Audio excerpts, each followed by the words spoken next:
In the secluded monastery of St. Iliodor, nestled within the embrace of the Carpathian Mountains, a silence as profound as the grave reigned supreme.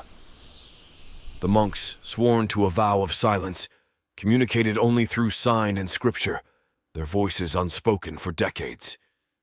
It was here, in this sanctuary of stillness, that Brother Ambrose discovered the Cursed Codex. The ancient tome was hidden away in the darkest corner of the monastery's vast library, its leather-bound cover inscribed with runes that seemed to writhe and shift in the candlelight. Ambrose, the monastery's librarian and a scholar of ancient texts, felt an inexplicable pull towards the book. As he opened its pages, a faint whispering filled the air, like the rustling of leaves in a dead forest. The words within the codex were written in a language unknown to Ambrose, yet he understood them with a clarity that chilled his soul. They spoke of forbidden knowledge, of rituals that could bend the will of gods and unleash powers best left dormant. Each page turned was a descent into madness, a step further from the light of God and into the shadows of heresy. Ambrose became obsessed, his every waking moment consumed by the codex. He began to transcribe its contents, his quill feverishly scratching against parchment. But with each word copied, a piece of Ambrose's essence seemed to fade, as if the codex was drinking in his very being. Monks who glanced upon the transcriptions or heard the faint whispers began to vanish. At first it was a disappearance here and there, easily dismissed as a retreat into deeper contemplation. But as days passed, the disappearances became more frequent, more alarming.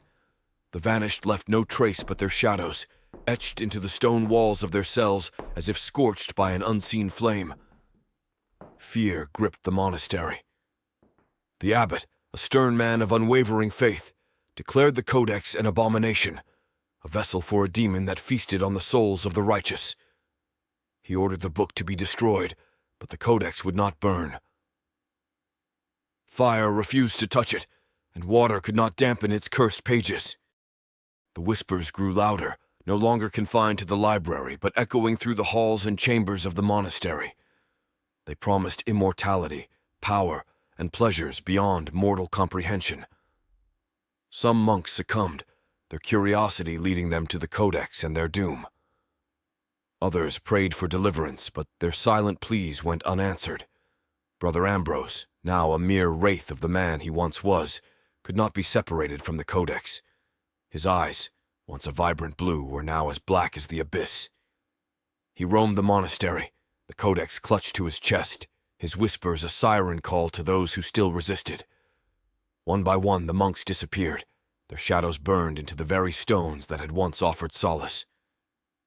The monastery became a tomb, a silent mausoleum to the lost. It was said that on moonless nights, travelers passing by the ruins of St. Iliodor could hear the faintest of whispers carried on the wind, a chilling reminder of the codex and its power. And some say that Brother Ambrose still wanders the crumbling halls, the cursed codex in hand, searching for new souls to share in his eternal silence.